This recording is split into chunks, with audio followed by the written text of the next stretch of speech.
अस्सलाम वालेकुम नाजरीन, आज 16 सितंबर 2021 है और नाजरीन एक बुजुर्ग का कौल है कि कोई भी शख्स उस वक्त तक नहीं मरेगा जब तक उसकी असलियत जो है वो दुनिया के सामने नहीं आ जाती। नाजरीन, आज की इस वीडियो में जो तफसीलात मैं आपकी खिदमत में पेश करने जा रहा हूं वो ये कि मलक रियाज ने एक ऐसा काम कर दिया है, एक ऐसा इकदाम कर लिया है, एक ऐसा फैसला कर लिया है जिससे अबसार आलम, गरीदा फारूकी, हामिद मीर और इसी कबील के दूसरे सहाफ़ियों की मुनाफकत और उन्होंने जो अपने चेहरे पे मुनाफिकाना गिलाफ चढ़ाया हुआ है वो उतर गया है और कौम के सामने इन सेठ मीडिया मालिकान की मुनाफकत और उनके जो परवरदा हैं, उनके जो हिमायती हैं, उनके जो टाउट हैं, जो चंद एंकर्स हैं, उनकी भी मुनाफकत खुलकर कौम के सामने आ गई है। नाजरीन, आप न्यूज़ के बाद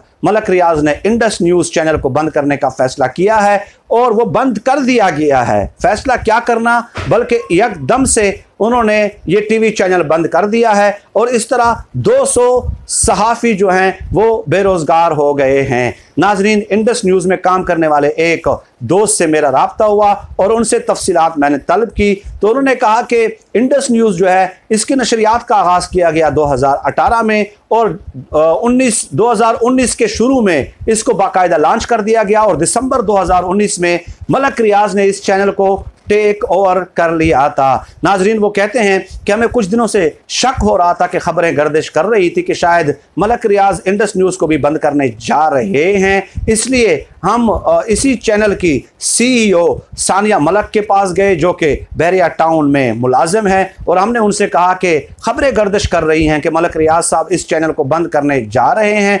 हम तो लाहौर से अपनी फैमिली समेत आपके कहने पे यहाँ शिफ्ट हुए हैं, तो बराए मेहरबानी आप हमें बर वक्त मुत्तले कर दें ताकि हम अपना इंतज़ाम कर लें। तो CEO सानिया मलक ने कहा कि कोई ऐसी बात नहीं है, ये प्रोपेगंडा है, ये अफवाहें हैं, आप रिलैक्स होकर अपना काम जारी रखें। उसके बाद मेरे दोस्त कहते हैं कि चंद मैनेजमेंट के जो हायर ऑफिशल्स हैं, जो मैनेजमेंट के आला लोग थे, डायरेक्टर्स वगैरह और सानिया मलक साहिबा, इन सब ने एक मीटिंग का एहतमाम किया। हमें शक हुआ कि शायद चैनल को बंद किया जा रहा है। हम इंतज़ार करते रहे। रात 11 साढ़े 11 बजे हम दोबारा उनके पास गए और उनसे पूछा कि आप लोगों ने मीटिंग की, इस तरह की मीटिंग हमें कभी नज़र नहीं आई यहाँ पे इस्लामाबाद में, तो क्या वाक़ईतन ये चैनल बंद हो रहा है? तो उन्होंने कहा कि नहीं, इस तरह की कोई बात नहीं है, आप अपना काम करें, रिलैक्स होकर अपना काम जारी रखें। फिर वो कहते हैं कि रात 12 बजे शिफ्ट ख़त्म करके हम घर गए तो उसके फ़ौरन बाद हमें ईमेल के ज़रिए मुत्तले किया जाता है कि आप कल से नौकरी पे ना आए।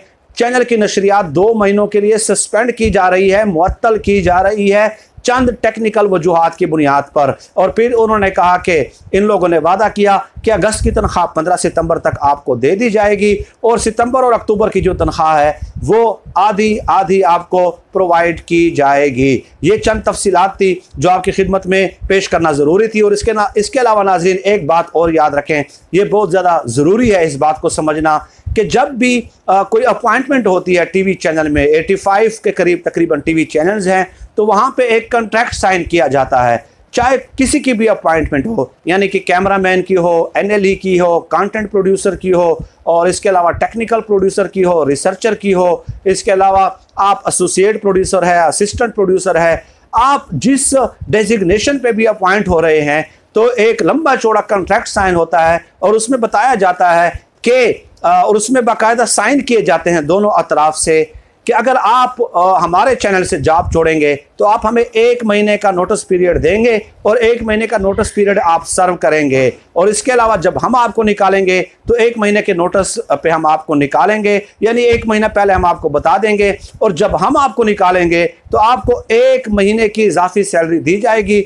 और जब आप खुद निकलेंगे तो आपको इजाफी सैलरी नहीं दी जाएगी, बल्कि जितने दिन आपने काम किया है उसी की ही तनख्वाह आपको दी जाएगी। अब यहाँ पे पूरे चैनल्स में ये कॉन्ट्रैक्ट होता है, ये उसूल ज़ाब्ता कानून है कि आपने 1 महीना पहले इन्फॉर्म करना है, लेकिन यहाँ पे कोई ज़ाब्ता, कोई उसूल नहीं है। अब आ जाते हैं नाजरीन अबसार आलम की तरफ और इसके अलावा गरीदा फारूकी और हामिद मीर की तरफ। वहाँ पे ये लोग बैठ के तकारीर करते रहे कि हम आम सहाफ़ी वर्कर्स के हुकूक का तहफ़्फ़ुज़ कर रहे हैं। और इसलिए हम PMDA को मंजूर नहीं होने देंगे।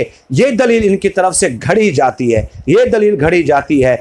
अब मैं उनको चैलेंज करता हूं कि आएं और मलक रियाज के ऑफिस के सामने, घर के सामने एहतजाज करें कि आपने 200 सहाफ़ियों को बेरोजगार किया है, 200 सहाफ़ियों को, और किसी उसूल ज़ाब्ते के बगैर जो है ना आपने बेरोजगार किया है। रात को 12 बजे वो घर पहुंचते हैं, ईमेल के जरिए उन्हें इतला कर दी जाती है। ये 200 सहाफ़ी नहीं बल्कि 200 घरों को, 200 खानदानों को आपने बेरोजगार किया है। तो आप में इतनी जुर्रत है कि आप अपने मालिक जो हर महीने आपको लिफाफे पहुंचाते हैं, आप उनके खिलाफ जाके एहतजाज करें।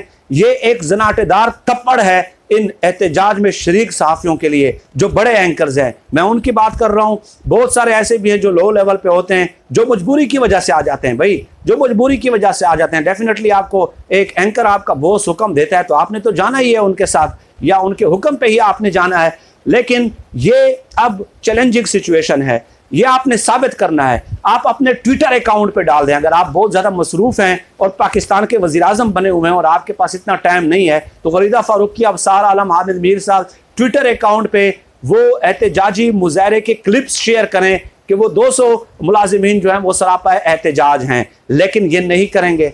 कोई एहतजाजी मुजाहरा 85 टीवी चैनल्स में से किसी एक में भी आपको एहतजाजी मुजाहरा नजर नहीं आएगा, क्योंकि सेठ मीडिया मालिकान मलक रियाज से डरते हैं। वो उनको इश्तिहार देते हैं, और इन बातों का मैं खुद ज़ाती तौर पे गवाह हूँ। 13-14 साल मैं मीडिया में गुजार चुका हूँ। ARY न्यूज़, डॉन न्यूज़, आज TV, पब्लिक न्यूज़, 92 न्यूज़, इन तमाम इदारों में मैं काम कर चुका हूँ और कई साल मैंने लगाए हैं। इसलिए बहुत सारी अंदरूनी खबरों का मैं वाकिफ़ हूँ, आशना हूँ, और किसी वक्त मैं वीडियोज़ में आपके साथ तफसीली तौर पे 2-3 वीडियोस में वो तमाम वाक़ियात भी शेयर करूंगा।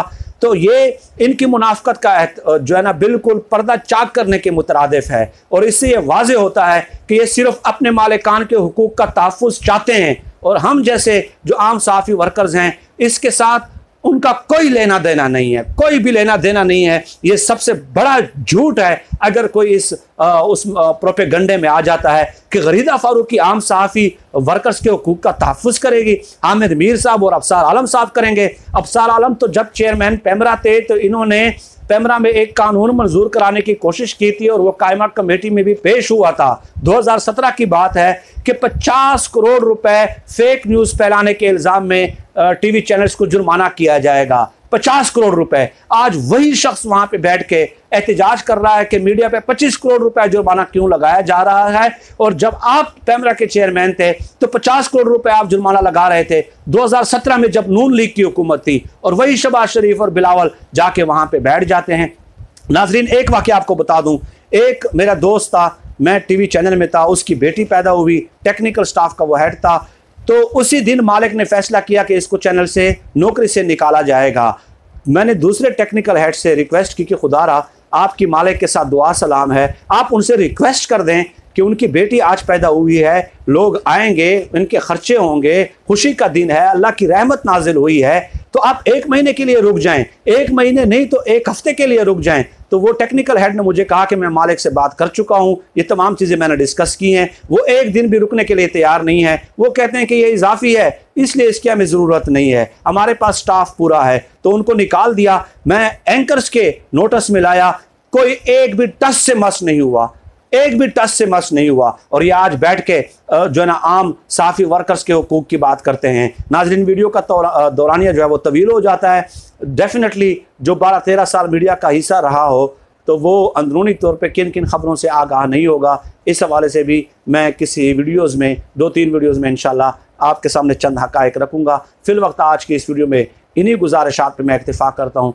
आप सब लोग अपना बहुत बहुत ख्याल रखिएगा। पाकिस्तान जिंदाबाद। अल्लाह हाफ़िज़।